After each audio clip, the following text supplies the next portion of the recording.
আজকে আমরা শিখব কিভাবে এমএস এক্সেলে ফ্রেন্ড এরিয়া, ফ্রেন্ড টাইটেল এর ব্যবহার করতে হয়, পাশাপাশি ভিউ রিবনে ফ্রি স্পেনিং কিভাবে ব্যবহার করতে হয়।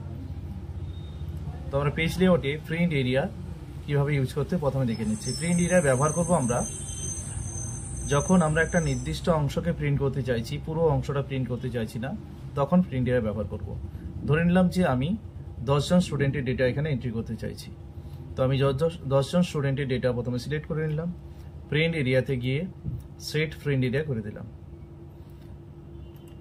অফিস বাটনে প্রিন্ট অপশনটিতে মাউস হোল্ড করে প্রিন্ট প্রিভিউ করে দেখে নিচ্ছি 10 জন স্টুডেন্টের ডেটা প্রিন্ট করছে, প্রিভিউতে দেখাচ্ছে, বাকিটা দেখাচ্ছে না। এখন যদি আমি আবার পুনরায় আগের অবস্থায় ফিরে দিতে চাই, পুরোটা প্রিন্ট করতে চাই, তখন আমি প্রিন্ট এরিয়াতে গিয়ে ক্লিয়ার প্রিন্ট এরিয়া করে দেব। এখন আমি আবার অফিস বাটন থেকে প্রিন্টে মাউস হোল্ড করে প্রিন্ট প্রিভিউ করে দেখাচ্ছি, দেখতে পাচ্ছ পুরো শিটটা প্রিন্ট হচ্ছে। এভাবে প্রিন্ট এরিয়া ব্যবহার করতে পারি। নেক্সট আসছে প্রিন্ট টাইটেল। প্রিন্ট টাইটেল ব্যবহার করব কিভাবে বা কেন করব? আমরা যখন প্রিন্ট করি কোনো ডেটা, তখন হেডিংটা শুধুমাত্র ফার্স্ট পেজে শো করায়, কিন্তু আমরা মাল্টিপল পেজের ক্ষেত্রে একাধিক পেজ যখন থাকবে, তখন ওপরে হেডিংটা না থাকলে আমাদের একাধিক সময় ডেটা বুঝতে অসুবিধা হয় যে কোনটা কি ধরনের ডেটা বা কি ডেটা। তো তখন প্রত্যেকটা পেজের হেডিং অংশে যদি এইভাবে টাইটেলগুলো বা হেডিংগুলো শো করায়, তাহলে খুব বেটার হয় বোঝার ক্ষেত্রে। তো এখন যদি আমি প্রিন্ট করি, তাহলে যেটা দেখতে পাবো, ফার্স্ট পেজে তো অবশ্যই হেডিংগুলো শো করাচ্ছে, নেক্সট পেজ করে পরের পেজে গেলে হেডিংগুলো আর শো করাচ্ছে না, বা তারপরের পেজগুলোতেও শো করাবে না। তো এই প্রবলেমটা যদি আমরা না ফেস করতে চাই, তাহলে আমরা যেটা করব, প্রিন্ট টাইটেলে যাব। পেজ লেআউটের আন্ডারে প্রিন্ট টাইটেল রয়েছে, এখানে দুটো অপশান, একটা হচ্ছে রোজ টু রিপিট অ্যাট টপ, ওপরের রোগুলোকে যদি রিপিট করতে চাই তাহলে এই অপশানটি চুজ করব। Columns two repeat at left, বাম পাশে বা বাম দিকে কলাম যদি রিপিট করতে চাই। এখন কোনটা কখন ইউজ করব সেটা নির্ভর করছে আমার হেডিংগুলো কীরকম রয়েছে, রো বরাবর রয়েছে না কলাম বরাবর রয়েছে। এক্ষেত্রে আমার হেডিংগুলো রো বরাবর রয়েছে, তাই আমি উপরে অপশানটি চুজ করব। যদি কারোর ডেটাগুলো এভাবে থাকে, যদি কেউ হরাইজন্টাল ডেটাগুলোকে প্রেজেন্ট করে, তখন তার হেডিংগুলো অবশ্যই লেফট সাইডে থাকবে, তখন তাকে এই অপশানটি চুজ করতে হবে। তো আমি row to repeat at top এই অপশানটি চুজ করছি। চুজ করার পর আমি ওপরের রোটা যে কোনো জায়গায় একটা ক্লিক করে দিচ্ছি। এবার ওকে বাটন প্রেস করছি। এখন দেখে নেব প্রিভিউ করে কিভাবে প্রিন্ট টাইটেল কাজ করছে।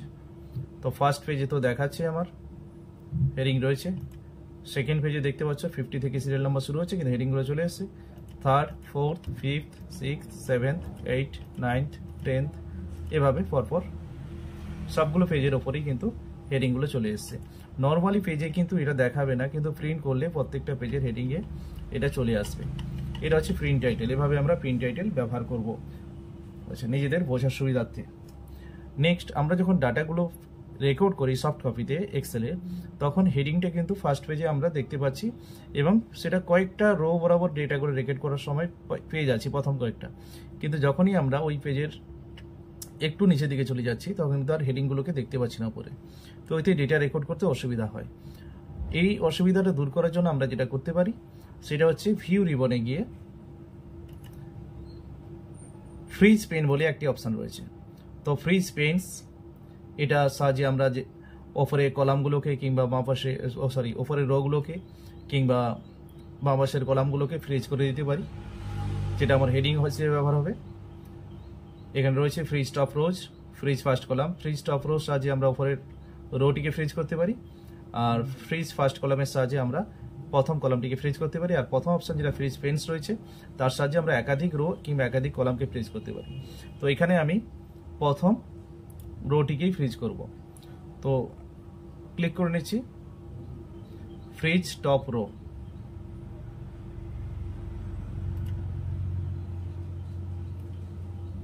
দেখতে পাচ্ছ আমার টপ রোটা ফ্রিজ হয়েছে। আমি যত দূর যাই না কেন, ওটা কিন্তু হ্যাঙ্গিং করছে, চলে যাচ্ছে। এতে আমার ডাটা রেকর্ড করতে আমি এখন এখানে বুঝতে পারছি নেম লিখতে হবে, এখানে ভিলেজ লিখতে হবে, এখানে কোর্স লিখতে হবে, এখানে কোর্স ডিউরেশন লিখতে হবে, এখানে কোর্স ফিজ লিখতে হবে। আচ্ছা, এইভাবে আমরা হেডিংগুলোকে ফ্রিজ করে নিতে পারি, যেটা আমার ডেটা রেকর্ড করতে সুবিধা হবে। এখন যদি আমি আবার আনফ্রিজ করে নিতে চাই, তো ফ্রিজ পেনে আবার যাব, আনফ্রিজ পেন্স, দেখতে পাচ্ছ ফ্রিজ আর্নিং, freeze pane, freeze top row freeze হয়ে গেছে। এভাবে রো হোক বা কলাম আমরা ফিজ করে নিতে পারি ডেটা রেকর্ড করার সুবিধার্থে। Thank you.